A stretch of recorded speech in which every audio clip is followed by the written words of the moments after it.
Hello students, in the last session we have studied about the organs of state government, and one of that now we are going to discuss in the state legislature. So the state legislature comprises of governor and one or two houses. Governor, who is appointed by the President of India, that is one part of the legislature of the state, and one or two houses. It means there are two houses in some states and one house in some states in India. Generally on that basis, state legislatures are divided into the two types: bicameral legislature, that is they have both the houses. Now both the houses means the first, that is the legislative assembly, okay, that is also known as Vidhan Sabha, and the second one is the legislative council, that is known as Vidhan Parishad. In which state both of these houses are present, that states are known as the bicameral legislature. The states which are having this bicameral legislature are Andhra Pradesh, Bihar, Karnataka, Maharashtra, Telangana and Uttar Pradesh. These are the six having bicameral legislature. And the second part, that is the type of the legislature, is unicameral legislature. That means it is having only one house, that is the state legislative assembly. Legislative assembly is the common house that every state in India is having, okay. So only the optional is legislative council. I am showing you here, displaying you the map in which it is shown that which states in the country are having the bicameral legislature. The legislative assembly, that first we are going to discuss about in detail. It is also known as Vidhan Sabha. Vidhan Sabha, it is considered as the lower house of the state. Showing you the two pictures. Side one, it is the legislative assembly house located at Mumbai. And down side, that is the legislative assembly house that is at Nagpur. Why these two pictures I am showing to you? Because in Maharashtra, Nagpur is considered as the second capital of Maharashtra. So winter session of the legislative assembly of Maharashtra that is conducted at Nagpur. So below, that is the second picture, is the Nagpur assembly house.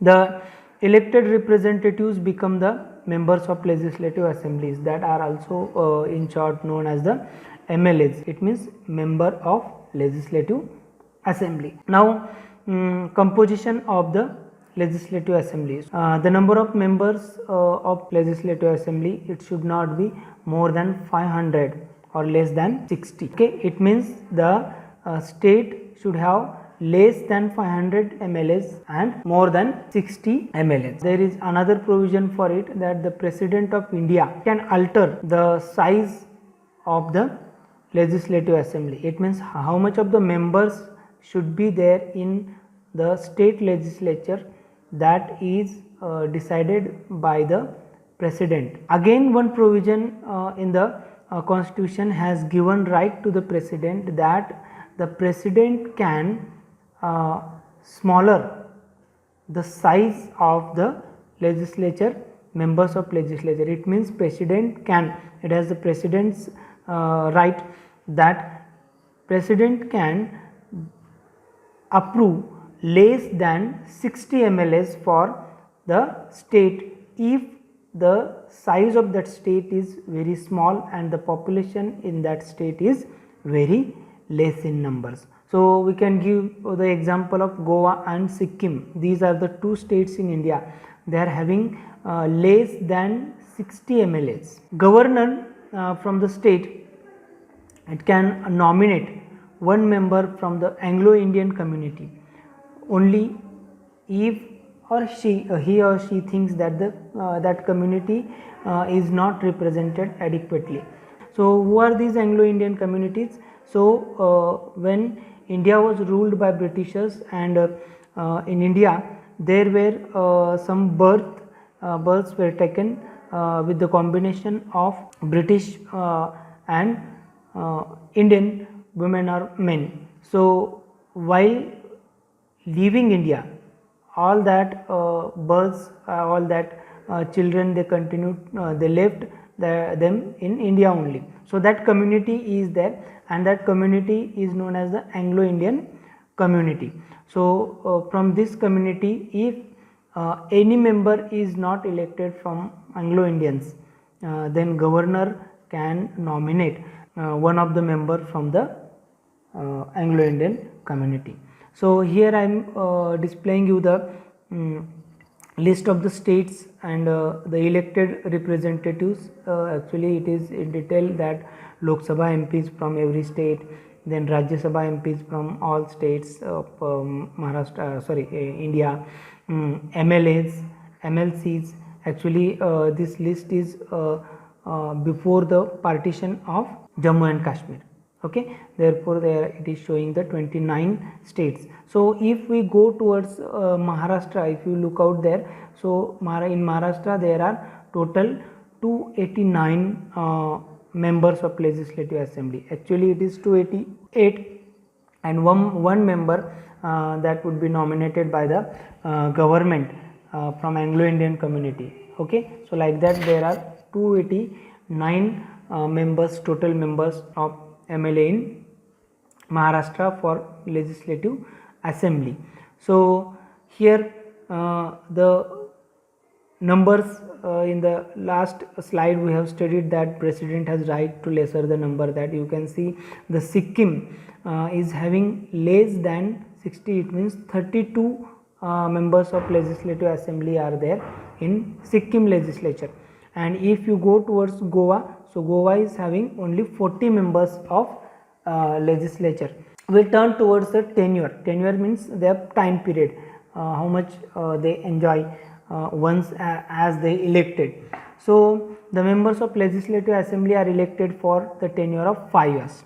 Okay, it means once they are elected they will continue their post for the 5 years as MLA.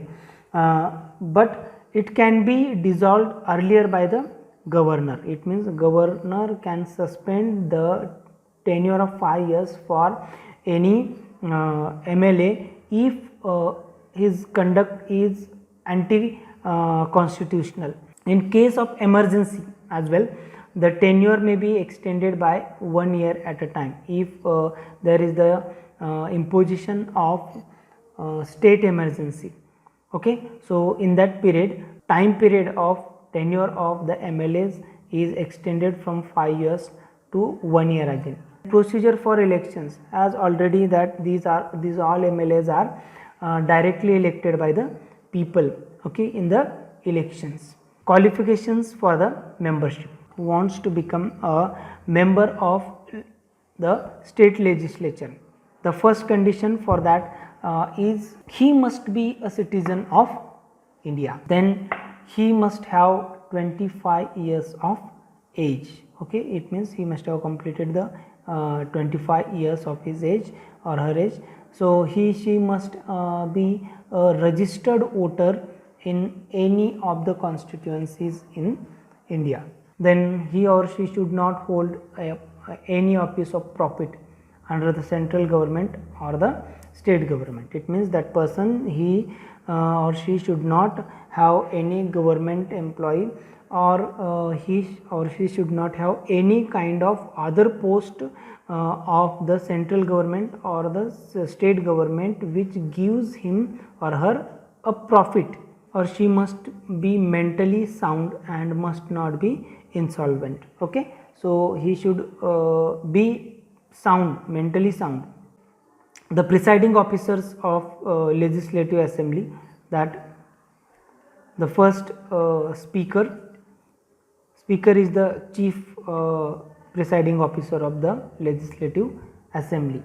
Then it is the responsibility of speaker to conduct the proceedings of the house. It means all the proceedings of the house are under the control of speaker, that is the head of the or the chief presiding officer of the Legislative Assembly. In her or his absent, the deputy speaker is also there, and he carries out the provision meetings of the Legislative Assembly in his or her absence. So both these, speaker and deputy speaker, they are elected from the members of the Legislative Assembly. Now what are the powers and the functions of Legislative Assembly? The first is the Legislative powers. Legislative powers, it means the powers that the Legislative Assembly can make laws. The Legislative Assembly can make laws based on the subjects mentioned in the state list and the concurrent list of the Constitution. Second, Legislative Assembly passes the state budget.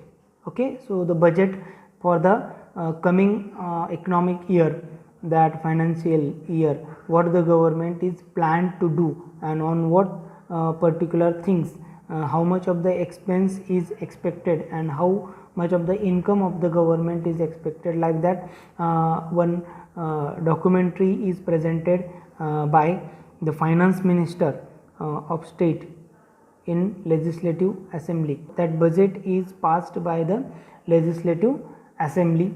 Money bills means bills regarding the taxes, okay, expenses of the government, salaries of the MLAs. The next is their executive powers.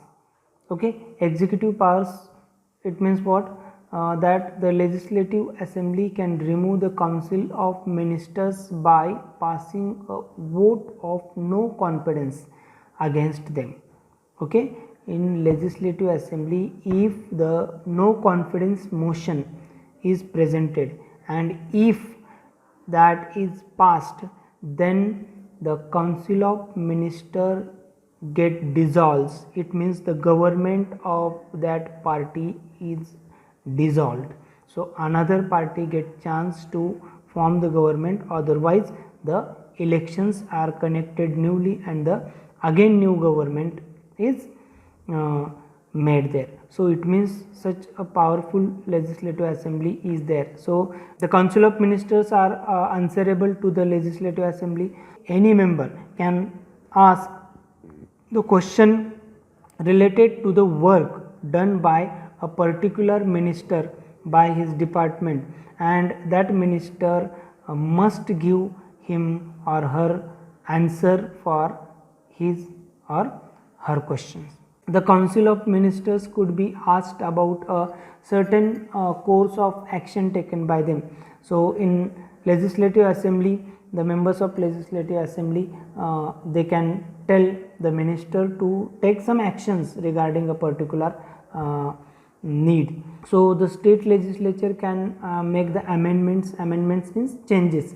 The state legislature can change the constitution. Okay, it can make some changes in the constitution, laws of the provisions of the constitution, but it need approval of the half of the states from India.